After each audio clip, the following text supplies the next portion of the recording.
మా రైతుల కన్నీళ్లు తీరవాలే.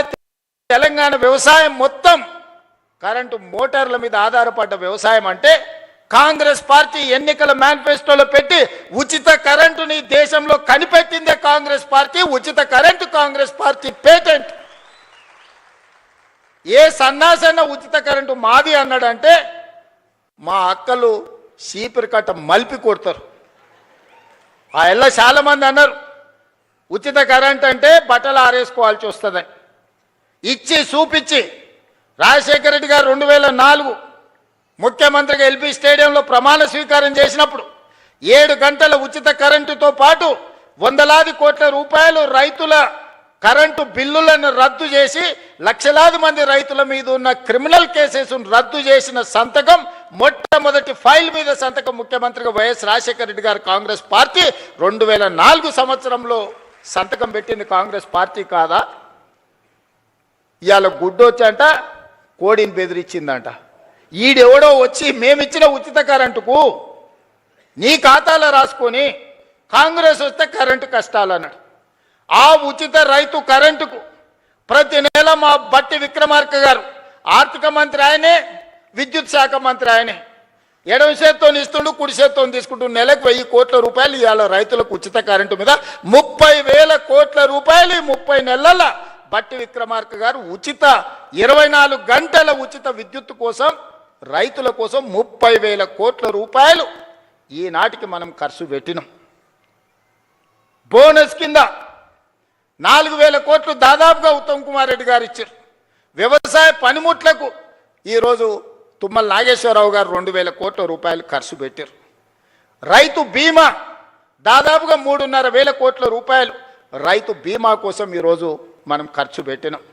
సివిల్ సప్లైస్ కార్పొరేషన్ 10 ఏళ్లలో వాళ్ళు కొనుగోలు చేసింది ఎంత, 2.5 ఏళ్లలో మనం కొనుగోలు చేసింది ఎంత ఒక్కసారి లెక్క పెట్టుర్రి. 10 ఏళ్లలో వాళ్ళు కొన్నది మొత్తం 1,68,000 కోట్లు అనుకుంటే ఖాళీ 2.5 ఏళ్లలో ఉత్తమ్ కుమార్ రెడ్డి గారు 80,000 కోట్ల రూపాయలు పైగా సివిల్ సప్లైస్ కార్పొరేషన్ నుంచి వడ్లు కొనుగోలు చేసి రైతులకు ఈరోజు రైతులకు ఇచ్చింది. ఇట్లా లెక్కలేస్తే 30 నెలల దాదాపుగా 1,75,000 కోట్ల రూపాయలు ఈ ప్రభుత్వం రైతాంగం కోసం ఖర్చు పెట్టింది. సరాసరి ప్రతి నెల 6,000 కోట్ల రూపాయలు రైతుల కోసం మేం ఖర్చు పెడితే మీరు 2,500 కోట్ల రూపాయలు కూడా ఖర్చు పెట్టలేదు. మరి వ్యవసాయానికి మేం పండుగ చేసినామా, మీరు చేసిర్రా? ఇవాళ ఊర్లలో తిరిగి ఈరోజు రైతులను క్షమించే సభ పెట్టమని తాటి చెట్టులు ఎక్కువ అయ్యాడు కానీ తలకాయ లేనట్టుంది చెప్తా ఉన్నాడు. చెట్టులు ఎక్కువ ఎరిగితే సరిపోదు, అందులో ఆవగించనంత గుజ్జు ఉండాలని పెద్దలు చెప్పారు. అందుకే ఇవాళ ఏ విషయంలో అయినా మీరు చర్చకు సిద్ధమా, వస్తాడా అసెంబ్లీకి? రైతుల గురించే ప్రత్యేకంగా అసెంబ్లీ సమావేశాలు ఏర్పాటు చేద్దాం. 10 సంవత్సరాలు మీరు చేసింది ఏంది రైతుల కోసం, 10 సంవత్సరాలు మేము చేసింది ఏందో ఈరోజు ఆలోచన చేద్దాం.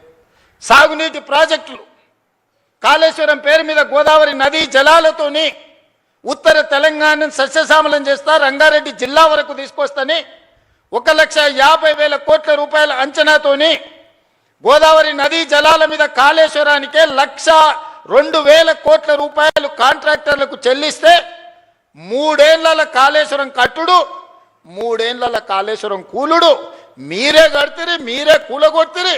1,00,000 కోట్ల రూపాయలు గోదావరిలో కలిసిపోయి కాళేశ్వరం కాస్త కూలేశ్వరమైంది. అంతకుముందు ఏ ఊర్లో ఎవరు కష్టపడి ఒడ్లు పండించుకున్నా, ఏ ఊర్లో ఎవరు మక్కలు పండించుకున్నా, ఏ ఊర్లో ఎవరు జొన్నలు పండించుకున్నా, ఏ ఊర్లో ఎవరు సద్దలు పండించుకున్నా, ఏది పండించుకున్నా కాళేశ్వరం నీళ్ళతోనే ఈ పంటలు పండినాయి అన్నారు. మరి 3 ఏళ్లలో మేము సుక్క నీరు తీసుకోలేదు, కుప్ప కూలిపోయింది కాళేశ్వరం. సంవత్సరానికి కేవలం ఒడ్ల గురించే నేను చెప్పదలుచుకున్నా, 2,88,00,000 మెట్రిక్ టన్నుల ఒడ్లు పండించి తెలంగాణ రైతాంగం తమ రక్తాన్ని చెమటగా మార్చి దేశంలోనే తెలంగాణ రాష్ట్రాన్ని నెంబర్ 1గా నిలబెట్టింది తెలంగాణ రైతాంగం కాదా? మా రైతు సోదరులు కష్టపడి రక్తాన్ని చెమటగా మార్చి పండించిన ఒడ్లు కాళేశ్వరం నీళ్లతో పండించిరని కథలు చెప్తీవి కదా చంద్రశేఖరరావు గారు. ఈ కాశీ